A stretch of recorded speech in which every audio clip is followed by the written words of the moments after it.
जय हिंद, वंदे मातरम। दोस्तों, मैं आपका दोस्त महेंद्र सिंह काफिर और आप देख रहे हैं मेरा YouTube चैनल द काफिर वॉइस। वीडियो पसंद आए तो लाइक करें, शेयर करें और चैनल को सब्सक्राइब करें। तो शुरू करते हैं आज का वीडियो।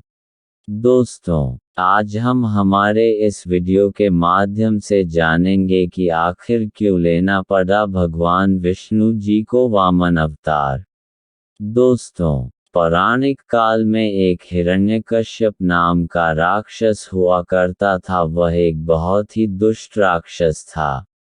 भगवान विष्णु जी ने नरसिंह अवतार लेकर उसका वध किया और धरती को उसके पापों से मुक्त किया। भगवान विष्णु जी ने हिरण्यकश्यप की मृत्यु के बाद उसके पुत्र प्रहलाद को उसके राज्य का उत्तराधिकारी बनाया। भक्त प्रहलाद ने कई वर्षों तक अपने राज्य पर शासन किया। भक्त प्रहलाद के एक पुत्र हुआ जिसका नाम विरोचन रखा गया था। अपने पिता की मृत्यु के बाद विरोचन राजा बने। विरोचन अपने पिता प्रहलाद की तरह ही बड़ा धर्मात्मा राजा था। वह अपने पिता की तरह ही विष्णु भक्त था। इंद्रदेव विरोचन के राजा बनते ही चिंतित हो गए और सोचने लगे कि कहीं विरोचन स्वर्ग पर आक्रमण ना कर दे।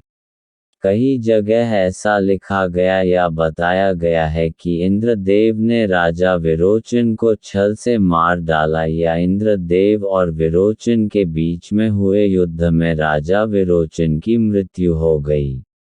चाहे जो भी हो, राजा विरोचन की मृत्यु इंद्रदेव के द्वारा हुई। दैत्यराज विरोचन की मृत्यु का समाचार जब उसके पुत्र बलि को लगा तो वह बहुत ही दुखी और क्रोधित हुआ। वह इंद्रदेव से अपने पिता की मृत्यु का प्रतिशोध लेना चाहता था। विरोचन पुत्र बलि ने प्रतिज्ञा की जब तक वह इंद्रलोक पर अपना अधिकार करके वहां अपना शासन स्थापित नहीं करेगा तब तक वह चैन से नहीं बैठेगा। फिर राजा बलि और देवताओं के बीच युद्ध हुआ जिसमें राजा बलि की जीत हुई और इंद्रलोक पर राजा बलि का अधिकार हो गया। अब सभी देवता भगवान विष्णु जी की शरण में गए और भगवान विष्णु जी से इंद्रलोक को पुनः देवताओं को दिलाने का निवेदन किया। तब भगवान विष्णु जी ने अपना वामन अवतार लिया और राजा बलि के पास भिक्षा मांगने गए। राजा बलि अपने पिता विरोचन और अपने दादा प्रहलाद की तरह ही बड़ा धर्मात्मा राजा था। वह अपने वार पर आए व्यक्ति को कभी खाली नहीं जाने देता। भगवान विष्णु जी ने वामन अवतार में राजा बलि से कहा, हे राजन, मुझे 3 पग भूमि चाहिए। तब राजा बलि ने उस वामन को 3 पग भूमि देने का वचन दिया। तब भगवान विष्णु जी अपने वामन अवतार में अपना रूप बड़ा किया। भगवान विष्णु जी ने अपने वामन रूप को इतना बड़ा कर लिया कि अपने एक पग में धरती तो दूसरे पग में आकाश नाप लिया। अब भगवान विष्णु जी वामन अवतार में तीसरा पांव कहाँ रखे राजा बलि से पूछने लगे। तब राजा बलि अपने वचन का मान रखने के लिए उस वामन देवता से कहा कि आप अपना तीसरा पैर मेरे सर पर रखें।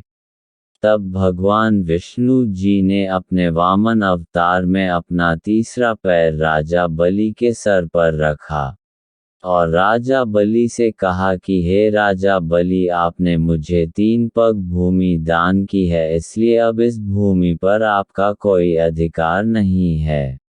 भगवान विष्णु जी अपने वास्तविक रूप में आकर राजा बलि से कहा कि अब तुम अपने परिवार सहित पाताल लोक में निवास करो और मैं त्रेतायुग में श्री राम रूप में तुमको दर्शन दूंगा। इस प्रकार भगवान विष्णु जी ने अपना वामन अवतार लेकर देवताओं को पुनः इंद्रलोक का राज वापस दिलवाया।